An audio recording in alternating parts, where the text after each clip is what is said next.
Mahesh Babu Rajamouli cinema 'Varanasi నుండి Varanasi to the world' అనే ఒక వీడియోని రిలీజ్ చేశారు. గ్లోబ్ ట్రోటర్తో ఈవెంట్లో రాజమౌళి గారు చాలా క్లియర్గా చెప్పేశారు. ఈ సినిమా అనేది రామాయణంకు సంబంధించిన కథతో ఉంటుందని ఆ వీడియోలో చాలా క్లియర్గా చెప్పారు. చాలా రకాల ప్లేసులను చూపించి చివరిలో మహేష్ బాబు గారు నంది మీద వస్తుంటారు. ఈ వీడియోలో చూపించిన విధంగా ప్రతి ప్లేస్ గురించి ఎక్స్ప్లెయిన్ చేస్తూ అలానే ఆ ప్లేస్కి రామాయణానికి ఉన్న లింక్ను కూడా చెప్తాను. వీడియోని చివరిదాకా చూడండి. Let's dive into the video. Varanasi movie story గురించి మీకు ఖచ్చితంగా ఒక ఐడియా వస్తుంది. వారణాసి సినిమాలో మహేష్ బాబు క్యారెక్టర్ ఎలా ఉండబోతుంది అంటే బహుశా ఇప్పటి వరకు చూపించిన దాని ప్రకారం మహేష్ బాబు పుట్టింది పెరిగింది వారణాసిలో ఆ శివుడి అంశతో పుట్టాడు అనుకోవచ్చు. అలా దేశాలు ఖండాలు దాటుతూ ప్రపంచం మొత్తం సంచరిస్తూ ఉంటాడు.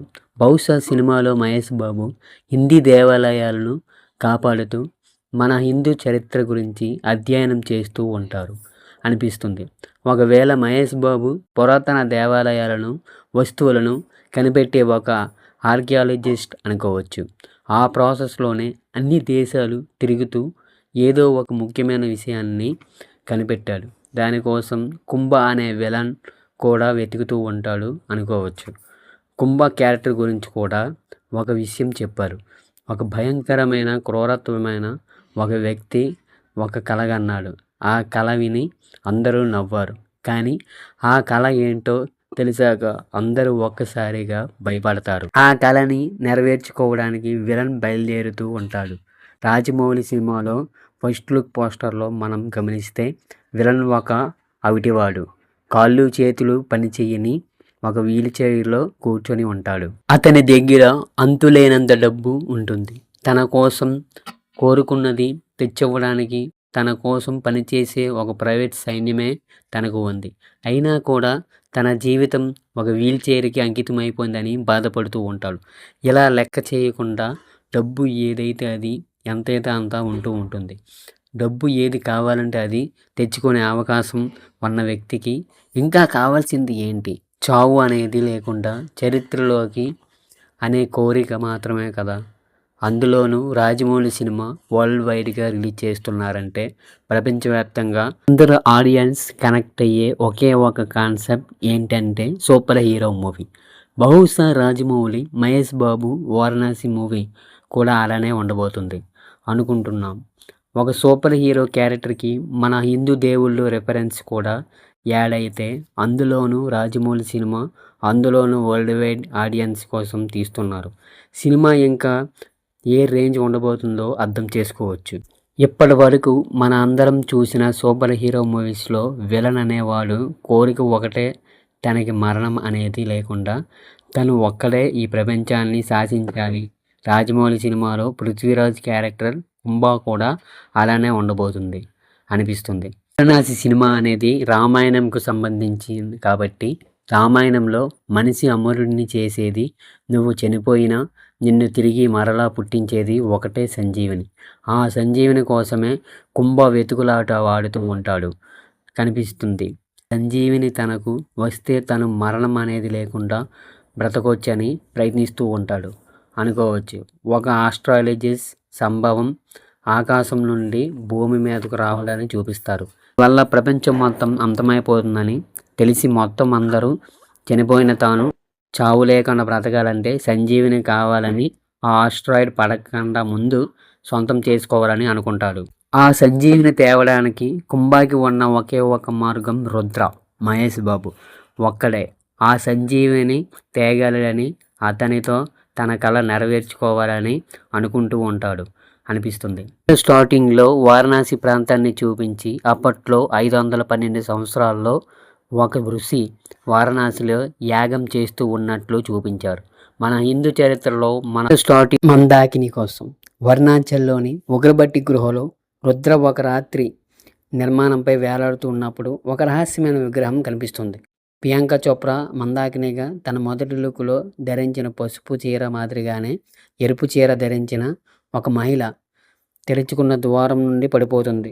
ఆ విగ్రహం చిన్నమస్తాదేవిది. ఆమె ఒక దివ్యమైన సంభోగ జంటపై నిలబడి ఒక చేతిలో తన తలను మరో చేతిలో కత్తిని పట్టుకొని ఉంటుంది.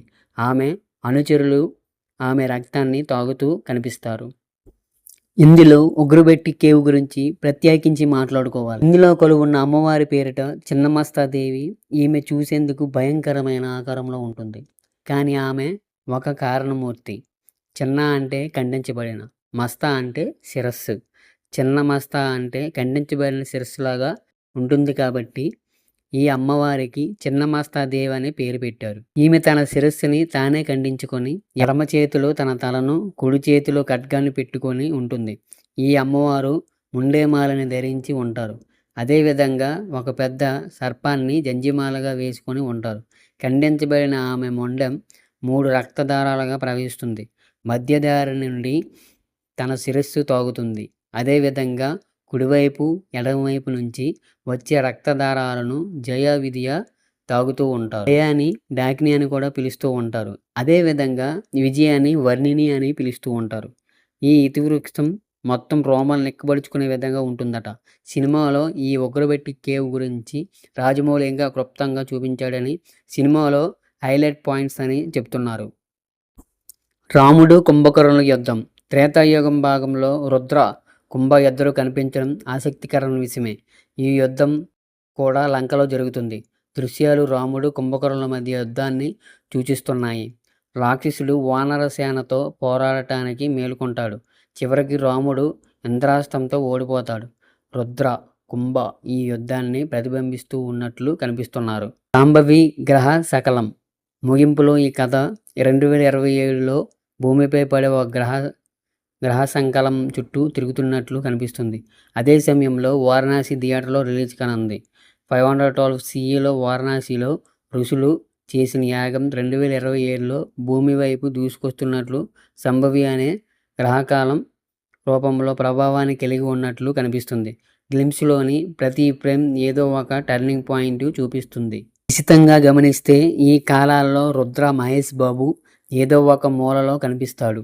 అతను అంటార్కిటికాలో మంచుకొండను ఎక్కుతున్నాడా లేదా ఆఫ్రికాలో పరాశైలేయం చేస్తున్నాడా అని కాకుండా త్రేతాయుగంలో పృథ్వీరాజ్, సుకుమారన్, కుంభ కలిసి హనుమంతుడి తోకపై రథాన్ని నడుపుతున్నాడా అనే డౌట్ కూడా వచ్చింది. లేదా ఒక మహిళను రక్షించడానికి కొండపై నుండి వేలాడుతున్నాడా అని చూడొచ్చు. అయితే ఈ సన్నివేశాలు రాముడికి, రుద్రాకి మరియు మన కుంభకర్ణుడికి మధ్య ఈ నలుగురు మధ్య జరిగిన సంభాషణ ఏంటనేది మూవీలో తెలుసుకోవాలి. This is the movie story guys. If you like this video, share and subscribe our channel for more updates.